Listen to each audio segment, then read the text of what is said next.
ተመልካቾች ከውጭ በመረጥንላችሁ ጉዳይ ተመልሷል። ሐሳብ ላይ የመካከለኛው ምስራቅ ጦርነት ለዛሬም የመረጥነው ጉዳይ ነው። እንግዲህ ተባብሶ ቀጥሏል።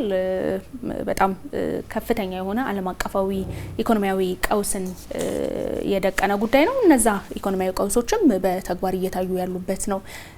ዋነኛው ነገር ደግሞ በተለይ ከነዳጅ ጋር በተገናኘ ያለው ጉዳይ ነው። ነዳጅ እንግዲህ አጠቃላይ በዓለም የሞቢሊቲ ውስጥ እንደዚሁም ደግሞ በኢኮኖሚ ውስጥ ያለው ቁልፍ ምርትነት ይታወቃል።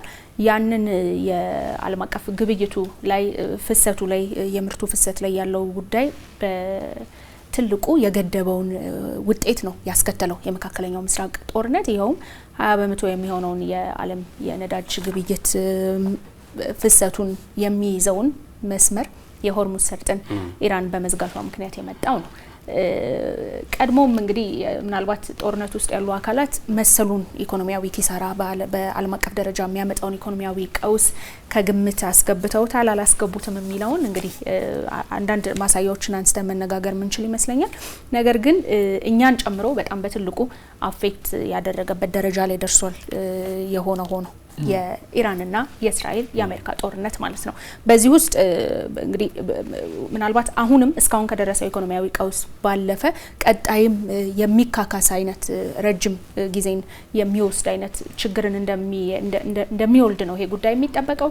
አሁን ባለው አዝማሚያም ደግሞ ጦርነቱ የመጠናቀቅ ወይም ደግሞ ቀድሞ ሲባል እንደነበረው እንግዲህ ፕሬዚዳንት ዶናልድ ትራምፕ የ5 ቀንን አይነት በቀናት የሚቆጠሩ አይነት በቀላል ኪሳራ ጦርነቱን የማጠናቀቅ አይነት ትልም ነበራቸው። ያ እንዳልሆነ ግን በተለያዩ ሁኔታዎች አሁን እያየን ነው። ምክንያቱም ጦርነቱ ቀድሞም ከነበረው ግለቱ ሳይቀንስ በዛው መጋጋል ውስጥ እንደቀጠለ ማየት እንችላለንና የኢኮኖሚውን እንመልከተውና በተለይ የንግድ መስመሮችን አፌክት ማድረጉ አጠቃላይ ኢኮኖሚያዊ ቀውስ ነው፣ ግሎባል ኢኮኖሚያዊ ቀውስ ነው ስንል በተለያዩ ማሳያዎች ማንሳት የምንችል ይመስለኛልና ይሄንን እንመልከተው አስቀድመን። የንግድ መስመሮችና የኢራን አሜሪካ ጦርነት አሁናዊ ሁኔታ የት ደርሷል? አፍሪካዊ ፍላጎቶቻችንን በዚህ ውስጥ ኢትዮጵያን ጨምሮ የደህንነት ስጋቱ ደረጃስ እንዴት ሆኗል?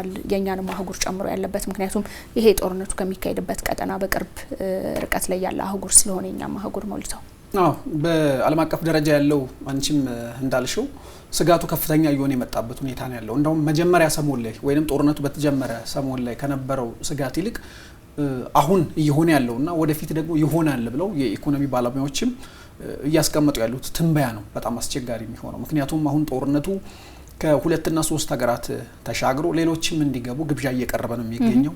እንደሚታወቀው ኔቶ ወደዚህ ጦርነት ካልገባ ወይንም ደግሞ ድጋፍ ካላደረገ የሚጠብቀው ከባድ ነገር ነው የሚል ማስፈራሪያ ደርሶታል። ዛሬ ኔቶ ይተሰበሰባል። ተሰብስበው እንግዲህ አብዛኞቹ በእርግጥ የኔቶ አባል ሀገራት እኛ በዚህ ጦርነት ላይ በምን አይነት አግባብ ልንሳተፍ እንደሚገባ ትርጉም የለንም ወይንም ትርጉም አልባ ነው ለኛ የሚል ምላሽ እየሰጡ የአውሮፓ ሀገራት የጀርመኑ ቻንስለር ይሄንን ሲሉ እያደመጥን ነበር። ምን እንሳተፍበት ቁልፍ የሆነ ምክንያት የለንም። ምክንያቱም እኛ በተናጠል ከኢራን ጋር እየተነጋገርን የንግድ መርከቦቻችን እንዲንቀሳቀሱ እያደረግን ነው። ፓትሮል የማድረግ ሂደቱንም በዛ ልክ ነው እያደረግን የምንገኘው እንጂ እንደ ኔቶ የአሜሪካ መሳሪያ ሆነን እዛ ቦታ ላይ ልንጣድ አይገባም የሚል አቋም አላቸው። በነገር ላይ የኢራንም ቅድመ ሁኔታ ጦርነቱን ለደገፈና የህልውና ጉዳይ ስለሆነ በዚህ ላይ ተሳትፎ ላለው ነው ሆርሙዝ ዝግ የሆነው እንጂ ከዛ ውጭ ያሉት ሀገራት ዝግ አይደለም የሚለውን ባለስልጣናቷ ያነሱ ነበር። በአንድም ይሁን በሌላ ግን ዶናልድ ትራምፕ አሁን ባለው ሁኔታ ጦርነቱ የአሜሪካ ብቻ ሳይሆን ወይንም አሜሪካና እስራኤል ዋጋ የሚከፍሉበት ሳይሆን ሌሎች ሀገራትም ገብተው እጃቸውን እንዲያስገቡበት የማድረግ ጥሪ ነው እየቀረበ የሚገኘው። እንደምናስታውሰው ከቅዳሜ ጀምሮ ከፍተኛ ጉትወታ እንደነበረ ይታወቃል። ለነ ፈረንሳይ ጥሪ ሲቀርብ ነበር። ዩናይትድ ኪንግደም እነ ቻይና ገብተው እንዲሳተፉ እነ ጃፓን፣ አውስትራሊያ ቁልፍ አጋሯ ናት የምትባለው ጃፓንም ጭምር ጥሪ ሲቀርብላት እንደነበረ፣ ደቡብ ኮሪያም በዛ ልክ ሲቀርብላት እንደነበረ ይታወቃልና በዚህም ይሁን በዛ ግን ሀገራቱ እስካሁን ድረስ እጃቸውን ያስገቡ የለም። ሁሉም ለዶናልድ ትራምፕ ጥያቄ እያቀረቡ የሚገኙት እየመከርንበት ነው ከአጋሮቻችን የሚል ነገር ነው እየመጣ ያለው።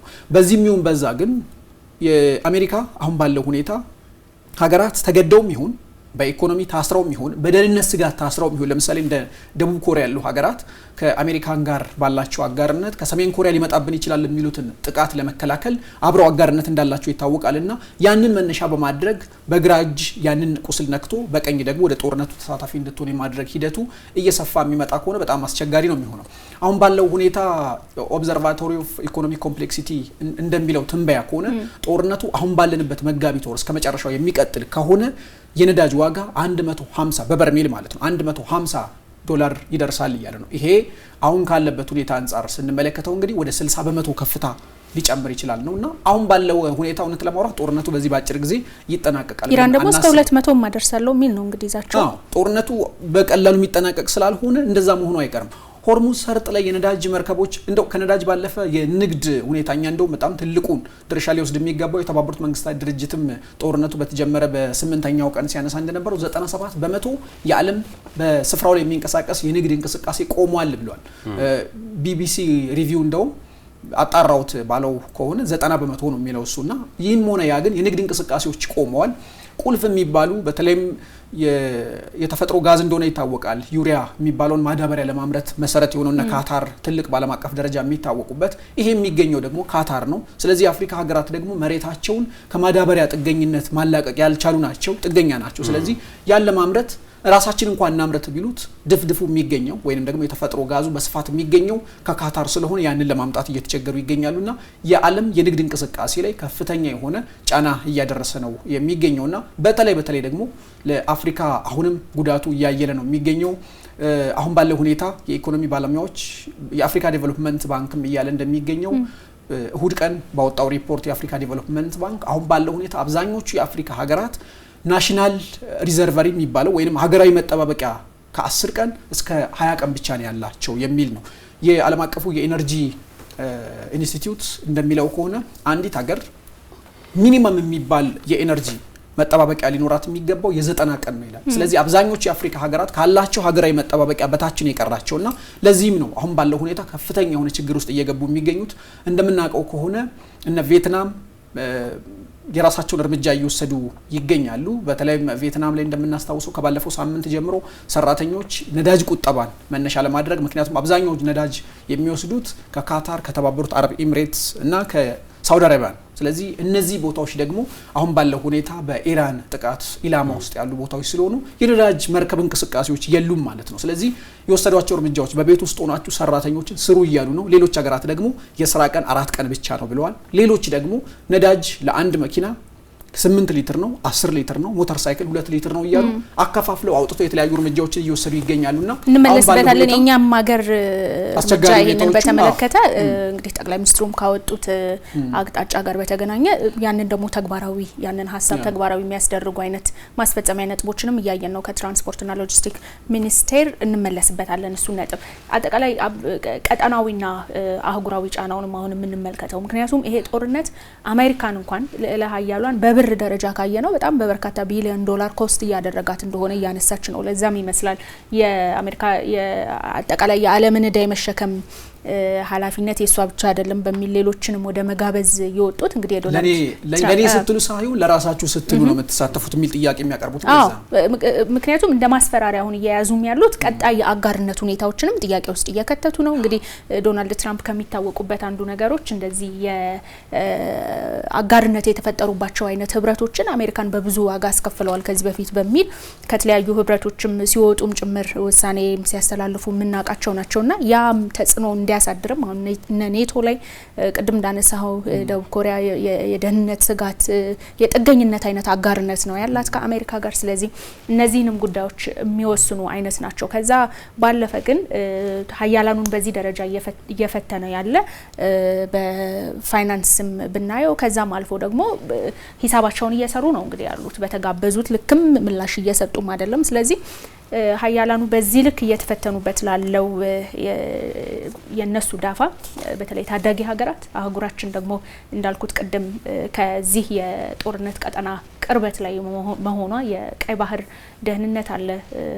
ከነዚህ ጋር ተያይዞ የሚኖሩት ቀጣይ ጦርነቱ በዚሁ የሚቀጥል ከሆነ ምንድነው የሚታየው የሚለውንም እናንሳው ደሬ።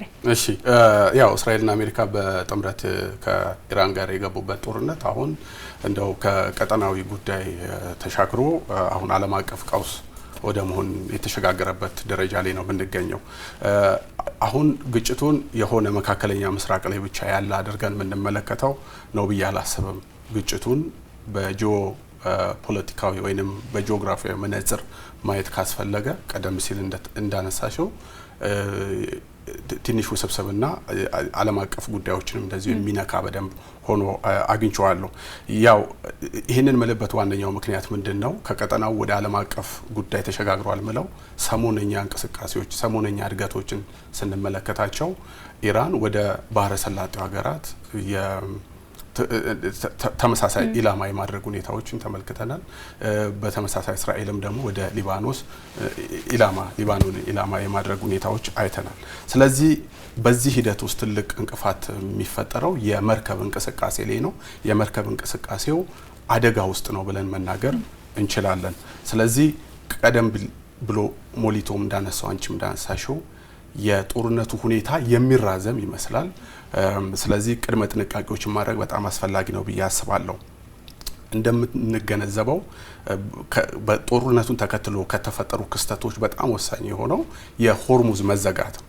የሆርሙዝ መዘጋት ጋር ተያይዞ ደግሞ እንደምናውቀው 20 በመቶ የዓለም ነዳጅ የሚተላለፈው በዛ ጋር መሆኑ ይታወቃል። ይሄንን አስተጓጉሏል። አንድም የንግድ ሰንሰለቱን በጣጥሶታል። ሌላኛው ደግሞ በተለይ የዚህ የነዳጅ ዋጋ በከፍተኛ ደረጃ እንዲጨምር እድል ፈጥሯል። አቅርቦቱን በመክታት እና እነዚህ አይነት ነገሮች ለኢትዮጵያና ለአፍሪካ ቀንድ ምንድነው የሚያመጡት ተጽዕኖ የሚለው በጣም ወሳኝ ነጥብ ይመስለኛል። ትልቁ ጉዳይ ያው ኢኮኖሚያዊ ቀውስ ነው። ይሄም ሲባል እንግዲህ በመጀመሪያ የነዳጅ ዋጋ ነው። ኢትዮጵያ ውስጥ ያለው የነዳጅ ዋጋ ያው እንዲጨምር እድል ፈቅዷል ማለት ነው። ስለዚህ መንግስትም ደግሞ ደጋግሞ እያነሳ ያለው ተደጋጋሚ ማስጠንቀቂያዎች አሉ። እነዚህ ማስጠንቀቂያዎች ነዳጅን በአግባቡ በቁጠባና በኃላፊነት እንጠቀም የሚል ነው። ይሄንን ሁላችንም ተግባራዊ ማድረግ ያለብን ጉዳይ ነው ብዬ አስባለሁ። እንደ ኢትዮጵያ ያሉ በተለይ በሌሎች ሀገሮች የነዳጅ አቅርቦት ላይ ጥገኛ የሆኑ ሀገራት ጉዳቱ ቀላል ነው ብለን የምናነሳው አይደለም። አንደኛ የውጭ ምንዛሬ በከፍተኛ መጠን እንዲጨምር ያደርጋል ማለት ነው። ስለዚህ ሁለተኛው ከባህረ ሰላጤው የሚነሱ ቀደም ሲል የተነሳው የማዳበሪያ ምርቶች አሉ። እንደሚታወቀው እኛ ማዳበሪያ ከውጭ ነው የምናስገባው። ነዳጅን እንበለው እንጂ አሁንም የግብርና ምርቶቻችን ላይ ተጽዕኖ ያሳድራል ጦርነቱ በዚሁ የሚራዘም ከሆነ ማለት ነው። ስለዚህ የማዳበሪያ አቅርቦትን ማሻሻል ያስፈልጋል የሚል ሀሳብ ወይም ሪኮሜንዴሽን ለማቅረብ ነው። ሌላኛውና ትልቁ ጉዳይ ከቀይ ባህር አለመረጋጋት ጋር ተያይዞ ነው። ይሄ ጉዳይ ምናልባትም በቀይ ባህርና አካባቢው ላይ ግጭቱ ሊስፋፋ የሚችልበት እድል እንዳለ ሪፖርቶች እየወጡ ነው። ኢራንም እንደምናስታውሰው ትላንት ወዲያ ቀይ ባህር ላይ የሚገኘውን ጄራርድ ፎርድ የሚባለው የአሜሪካ ትልቁ መርከብ አለ እሱን እመታለሁ ብላ ኢራን ዝታለች። ቀይ ባህር ላይም ጦርነቱ ሊመጣ እንደሚችል አንዱ አመላካች። የሁቲ አማጽያን ደግሞ በኢራን የሚደገፉ መሆናቸውን እናውቃለን። ስለዚህ አንደኛው ታርጌት ያደረጉት ምንድነው? ልክ እንደ ሆርሙዝ ሁሉ እዚህ ቀጠና ላይ ባብል መንደብ የሚባል ሰርጥ አለ። ያን ሰርጥ ደግሞ ለኢትዮጵያ 60 ኪሎ ሜትር ርቀት ላይ የሚገኝ ነው። ያ ማለት የአሰብ አፍንጫ ላይ የሚገኝ ነው። አሁን ኢራን እዛ አካባቢ ኢንተርስቶች ፍላጎቶች እንዳሏት እያሳየች ነው። ማንን በመጠቀም ካልን የሁቲ አማጽያን የጥቃት እንቅስቃሴ አዝማሚያዎች እየተስተዋሉበት ነው። በተለይ እዛ አካባቢ የሚገኙ የውጭ ኃይሎች የጦር ሰፈሮችን ታላሚ መርከቦችን ኢላማ የማድረግ ሁኔታ ውስጥ ከዚህ ቀደም 2024 ላይ ልክ የአሜሪካን የንግድ መርከቦች ኢላማ አድርገው ሲንቀሳቀሱ እንደነበረው ማለት ነው። ከዚህ ከጋዛው ጦርነት ጋር በተገናኘ ቀይ ባህርን ይዞ የኤደን ባህረ ሰላጤ እስከዚህኛው እስከ ህንድ ውቅያኖስ ድረስ ከሶማሊያ የባህር ጠረፎች ድረስ ከፍተኛ የሆነ የጥቃት እንቅስቃሴዎችን ሲያደርግ እንደነበር እናውቃለን። ኢትዮጵያ ደግሞ በዚህ ቀጠና ውስጥ ትልቅ ኃይል የምንላት ሀገር ነች። ስለዚህ በሰላምና ደህንነትን በማረጋገጥ ረገድ የምትወጣው ሚና በጣም ትልቅ ነው። እሱን ማጠናከር ይጠበቅባታል። በኢኮኖሚው ረገድ ብዬ ማስበው መንግስት አሁንም ቁጥጥሮችን ማድረግ ከተቀመጠው ዋጋ በላይ የሚጨምሩ አካላት ላይ ቁጥጥር ማድረግ የነዳጅ ክምችትን እንደዚሁ መያዝና መጠበቅ ያስፈልጋል። በዲፕሎማሲ ረገድ ወደ ጂኦፖለቲካል ጥምረቶች ከመሳብ ይልቅ የኢትዮጵያ የውጭ ግንኙነት ፖሊሲ የሚታወቀው ገለልተኝነቱን የሚጠብቅ ነው። ገለልተኝነታችንን ጠብቀን ግን ደግሞ በቀጠናችንና በአካባቢያችን ላይ የሚከናወኑ ነገሮችን በቅርበት መከታተል ነው የሚለውም እዛው ጋር ስላለ ከደህንነት አንጻር የቀይ ባህር እድገቶችን መከታተል። ጦርነቱ የተጀመረ ሰሞን ቀይ ባህርና አካባቢው ከሁቲ ጋር የተያያዘ ጉዳዮች አልተነሱም። አሁን ነው እየተነሳ ያለው። ያ ደግሞ የሆነበት ምክንያት ምንድነው? በኢራን በኩል ሌሎችን ኃይሎችን ኢላማ የማድረግ ሁኔታ አለ። በእስራኤል በኩልም በተመሳሳይ እንደዚህ አይነት ሁኔታዎች አሉ። ስለዚህ የኢትዮጵያ መንግስት የቀይ ባህርን የደህንነት ሁኔታ በቅርበት እየተከታተለ ለዛ ዲፕሎማሲያዊ የሆኑ ምላሾችን እየሰጠ መቀጠል አለበት የሚል ሀሳብ ነው። በጣም ጥሩ። እንግዲህ ወደኛም ጉዳይ አምጥተነዋል። ደግሞ በሀገር ደረጃ ያለውን ቀጠናዊም አህጉራዊም ስጋቶችንም ዓለም አቀፋዊ ስጋቶችም ቅድም ያነሳነው ነጥብ ነበረ ሞልተው የነዳጅ ቁጠባን በተመለከተ እንግዲህ ጠቅላይ ሚኒስትሩ በይፋ ከዛ አስቀድሞ እንግዲህ የተፈጠረው ቀውስ ምን እያደረገ ነው የሚለውን በተመለከተ ከገንዘብ ሚኒስቴር እየተከናወኑ ያሉ ህገወጥ እንቅስቃሴዎችንም ተግባራዊ የህግ ማስከበር እርምጃዎችንም የያዘ አጠቃላይ እንቅስቃሴው እንዴት ነው የሚለውን ነገር ከዛ ሰምተን ነበረ። የጠቅላይ ሚኒስትሩ ማሳሰቢያ ተከትሎ መጥቷል። አሁን ደግሞ የትራንስፖርትና ሎጂስቲክ ሚኒስቴር እንዴት ነው ያንን የምናደርገው? ነዳጅን መቆጠብ አለብን ወይም ደግሞ ፕራዮሪቲ ለምንሰጣቸው ጉዳዮች ብቻ እያዋልን ይሄንን የቀውስ ጊዜ ማለፍ አለብን የሚለው ነገር በምን መልኩ ነው የሚሆነው የሚለው ላይ እንደዚሁ ተፈጻሚ የሚሆኑ ነጥቦችን አንስቷልና እሱን በምን መልኩ ተግባራዊ ማድረግ ያስፈልጋል? እንዴት ነው መናበብ ኖሮ ከዚህ ቀውስ ኢትዮጵያ ቅድም እንዳልከው እንግዲህ ሪዘርቭ አውጥቶ ለመጠቀም ታዳጊ ሀገራት ላይ ያንን አይነት አቅም የተፈጠረበት ሁኔታ ስለሌለ ምናልባት ሀያላኑ ሀገራት በዛ አግባብ ነው እየተወጡት ያሉት። በርካታ ለብዙ ወራት ሜቢ ለአመታት የሚያቆይ አይነት ሪዘርቭ ያላቸው ሀገራት አሉ እንደየ ሀገራቱ አቅም። እኛ ግን ያንን ማድረግ የምንችል ሀገር የተቀመጡ መንግስታዊ አቅጣጫዎችን በትብብር ዜጎችም ተባባሪ ሆነው እንዲፈጽሙና ይሄን የቀውስ ጊዜ እንዲታለፍ ይጠበቃል። ስለዚህ በምን አግባብ በምን መልኩ ከማን ምን ተጠብቀው የሚለውንም ብናነሳው ዓለም አቀፍ ቀውስ ነው። በእኛም ላይ ያመጣው ነገር ከባድ እንደሆነ ይታወቃል። ነገር ግን አማራጮችን ደግሞ ማስቀመጥ ያስፈልጋል። እሁድ ማታ አካባቢ አፍሪካ ኒውስ ላይ አንድ ይወጣ ነበር። የአፍሪካ ኤነርጂ ኤጀንሲን አንድ ኤክስፐርት በማናገር የሰራው አንድ ዘገባ ነበርና ዘገባው ላይ ዋነኛ ትኩረቱ የአፍሪካ ሀገራት አማራጮችን መጠቀም እንዳለባቸው የማንቂያ ደውል ነው ለነሱ የሚል ነው። ሃይድሮጅንና ሜታኖልን፣ የኒውክሌር ኤነርጂን፣ ሃይድሮኤሌክትሪክ ፓወርን፣ ሌሎችንም አማራጮች ተጠቅሞ የኤነርጂ አማራጩን ከነዳጅ ጥገኝነት ማውጣት አለበት የሚለው የመጀመሪያው አማራጭ ነው። ሁለተኛው ደግሞ የአጠቃቀም ስርዓታችንም ፈር ሊበጅለት ይገባል የሚል ነገር አይቼ ነበርና ይሄን ጠቅላይ ሚኒስትሩ በትላንትናው ዕለትም በይፋ የገለጹት ነገር የነዳጅ ቁጠባ ስርዓታችን ስርዓት ሊይዝ ይገባል ወይም ደግሞ መስመር ሊይዝ ይገባል የሚል ሀሳብ አንስተው እንደነበረ ይታወቃል። ቅድምኛ ስናነሳ የነበረው እና ፊሊፒንስ እና ቪየትናም የወሰዱት አማራጭ አለ።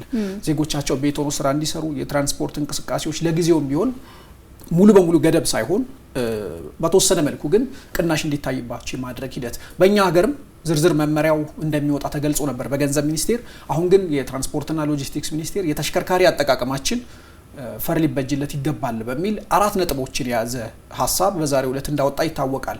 ከዚህ ቀደም እንደምናስታውሰው ይሄ በተለይ ግሪን ኢኮኖሚን ለመገንባት ሀገራችን የያዘችውን እቅድ ለማሳካት የኤሌክትሪክ ተሽከርካሪዎችን ከቀረጥ ነጻ እንዲገቡ የማድረግ ሂደት፣ አብዛኞቹ ተሽከርካሪዎች ደግሞ ወደ ኤሌክትሪክ እንዲቀየሩ ከማድረግ ባለፈ ደግሞ ወደ ተፈጥሮ ጋዝም ጭምር የሚሰሩ ተሽከርካሪዎች ምክንያቱም አሁን እኛ እያወጣን ከምንገኛቸው ትልቅ ምርቶች ውስጥ አንዱ እየሆነ የሚገኘው የተፈጥሮ ጋዝ ስለሆነ ማለት ነው ወደዚህ እንዲቀየሩ የማድረግ ሂደት በፖሊሲም ጭምር እንዲደገፍ እየተደረገ ነውና አሁን የትራንስፖርትና ሎጂስቲክስ ሚኒስቴር ያወጣው ነገርም ትልቁ የመጀመሪያ ደረጃ የሆነው የኤሌክትሪክ ተሽከርካሪ ልምድን ማስፋት ነው። አሁን ባለው ሁኔታ በነዳጅ የሚሰሩ የትኛውም ተሽከርካሪዎችን በጊዜ ሂደት ውስጥ ምን ማድረግ አለብን? ወደ ኤሌክትሪክ ተሽከርካሪ መቀየር አለብን። ሃይብሪድ የሆኑ አሉ በኤሌክትሪክም በነዳጅም የሚሰሩ። አሁን ባለው ሁኔታ ግን ይሄ ችግር እስኪያልፍ ድረስ ሙሉ በሙሉ ወደ ኤሌክትሪክ ስራቸው እንዲገቡ ማድረግ። መንግስታዊ ተቋማት ደግሞ አሉ በክልል በፌደራል ደረጃ እንዲሁም በፕሮጀክት የሚሰሩ የትኛውም ተቋማት የኤሌክትሪክ መኪናን እንዲጠቀሙ ወይም ተሽከርካሪዎቻችን ወደ ኤሌክትሪክ እንዲቀይሩም ጭምር የትራንስፖርትና ሎጂስቲክስ ሚኒስቴር ገልጿልና እንደው ከባድ ተሽከርካሪዎች በከፍተኛ ሁኔታ የነዳጅ ተጠቃሚ መሆናቸው ይታወቃልና እስከ 20 ቶን የሚገኙ ኤሌክትሪክ የጭነት አመላላሽ የሆኑ ተሽከርካሪዎች የኤሌክትሪክ ተጠቃሚ እንዲሆኑ ከ20 ቶን በላይ የሚሸከሙት ግን የተፈጥሮ ጋዝንና ከተፈጥሮ ጋዝ ባለፈ ደግሞ የኤሌክትሪክ ተሽከርካሪ ወይም የኤሌክትሪክ ኃይልን እንዲጠቀሙ ለማድረግ ሊደረግ እንደሚገባ አስቀምጧልና ሌላኛው በትልቁ እዚህ ጋር የተነሳው የህዝብ ትራንስፖርት ያጠቃቀም ስርዓታችን ፈር ሊበጅለት እንደሚገባ ነው። እንደምናስታውሰው የኮቪድ-19 ጊዜ አንድ ተሽከርካሪን ከአንድ ቤት ይዞ ከመውጣት ይልቅ 3-4 ተሽከርካሪዎችን 3-4 ሰዎች ይዘው በሚወጡበት ጊዜ አንድም የትራፊክ ፍሰቱን አስቸጋሪ ያደርጓል፣ ሁለትም ለነዳጅ አስቸጋሪ እንደሚሆን ተገልጾ ነበርና ያንን አሁን መተግበር እንዳለብንም የትራንስፖርትና ሎጂስቲክስ ሚኒስቴር ገልጿልና ካወጣቸው መግለጫዎች ነው ከአራቱ ነጥቦች ውስጥ አንዱ ዜጎች ቀላል የሆኑ እንቅስቃሴዎችን ወይም የቅርብ እንቅስቃሴዎችን በእግር ተንቀሳቅሰው እንዲያደርጉ ከዛ ባለፈ ግን ብዙ ሆነው በአንድ ተሽከርካሪ ለመሄድ ልምድን የህዝብ ትራንስፖርትን እንዲለምዱና በዋነኛነት ግን የነዳጅ አጠቃቀም ባህላችን ፈር ሊበጅለት ይገባል። አንዳንድ ተቋማት ላይ ደግሞ እኛም ሪከመንድ የምናደርገው በተለይ ልቅ የሆነ የጄኔሬተር አጠቃቀም ስርዓት አለ። ከፍተኛ የሆነ የነዳጅ ሀብት የሚጠቀሙ ለብክነት የሚጋለጡ አይነት የኃይል አጠቃቀሞች አሉና ይሄንን ደግሞ አሁን ባለው ሁኔታ ተሽከርካሪዎችንም ወደ ኤሌክትሪክ እየቀየርን ስለሆነ ሃይድሮ ኤሌክትሪክ ፓወር ላይ ደግሞ የማምረት ወይም የማመንጨት አቅማችንም ከፍ እያለ ስለመጣ አሁን ያለውን ቀውስ ለመቅረፍ ጠቅላይ ሚኒስትሩ ባቀረቡት መሰረትና ትራንስፖርትና ሎጂስቲክስ ሚኒስቴርም ዛሬ ባወጣው መመሪያ መሰረት እንደ ሀገር እንደ ዜጋም የራሳችንን ድርሻ በመወጣት የዓለም አቀፍ ቀውሱ ጋብ ስኪል ድረስ ይሄን የመፍትሄ አማራጮች መተግበር ይገባናል ብዬ አስባለሁ። በጣም ጥሩ። መሰሉን የቀውስ ጊዜ መመሪያ እንግዲህ በአግባቡ መተግበር ምናልባት ለምን ያህል ጊዜ እንደምድራዘም የማናቀውን ዓለም አቀፍ ችግር እንደ ሀገር የምንወጣበትም ስለሆነ እዚህ ላይ ሁሉም በትኩረትና በርብርብ ሊሰራበት ይገባል። ምናልባት እዚህ ላይ እንደ አለፍ ነካ አድርገን እንድናልፈው ያህል እንግዲህ የሰላም ንግግሮች፣ ውይይቶች ምን አይነት አዝማሚያ ያላቸው እዚህ ጦርነት ላይ የሚለው በብዙዎች የሚጠየቅ ነው። ምክንያቱም ጉዳቱ ዓለም አቀፍ እንደመሆኑ የሰላም ዜናውን ሁሉም የዓለም ዜጋ መስማት የሚፈልገው አይነት እንደሆነ ታሳቢ ማድረግ ይቻላል። ነገር ግን በአሜሪካን በኩል እንደዚሁም በኢራን ባለስልጣናት በኩልም የሚሰሙት የድርድርና ውይይት ጉዳዮች ምናልባት የቅርብ ጊዜያትን የሚያመላክቱ ናቸው ማለት አይቻልም። በአሜሪካ በኩል የኢራን የመደራደር ፍላጎትና ሀሳብ እንዳላት እናውቃለን፣ ግን ለዛ ሙሉ አይነት ዝግጁነት የላቸውም በሚል ፕሬዚዳንት ትራምፕ ሲያነሱ ነበረ። የኢራን ባለስልጣናት ደግሞ በምላሻቸው በፍጹም የአይነት ፍላጎት እንደሌላቸው የሚያመላክቱበታልና ምናልባት ዓለም አቀፍ ሀገራት ደግሞ ውብርስ ችግሩ እንዲፈታ ድርድር ከማድረግ ይልቅ አሁን እየሄዱበት የሚገኙ የራሳቸውን መርከብ የማስከፈት ነው። ለምሳሌ ትላንትና ወደ 5 ሀገራት እነ ቻይናን፣ እነ ህንድን፣ እነ ፓኪስታንን መመልከት እንችላለን። የራሳቸው መርከቦች በደህንነት የሚያልፉበትን አማራጭ ነው እንጂ ለዓለም አቀፍ ተፈጥሯዊ ቀውሱ ወይም ደግሞ አሁን ላለው ቀውስ መፍትሄ እንዲበጅለት የማድረግ ሂደት ውስጥ መግባት አለባቸው። ምናልባት ያ ወደ ጦርነቱ ተሳተፉ ጥሪም ተአቅቦ ማድረጋቸው ምናልባት የሰላም አማራጮችን ለመፈለግ እንደ አንድ መደላድል መታየት ይችላል። ክቡራን ተመልካቾች ለሁሉም ሰዓታችን ተገባዷል። የዛሬውን ሀሳብ ላይ ውብርስ ተሰማ፣ ሞሊቶ ኤልያስና ደረሰ አማረ በጋራ በመሆን ወደ እናንተ አድርሰናል። ስለተከታተላችሁ እናመሰግናለን። መልካም ጊዜ ይሁንላችሁ።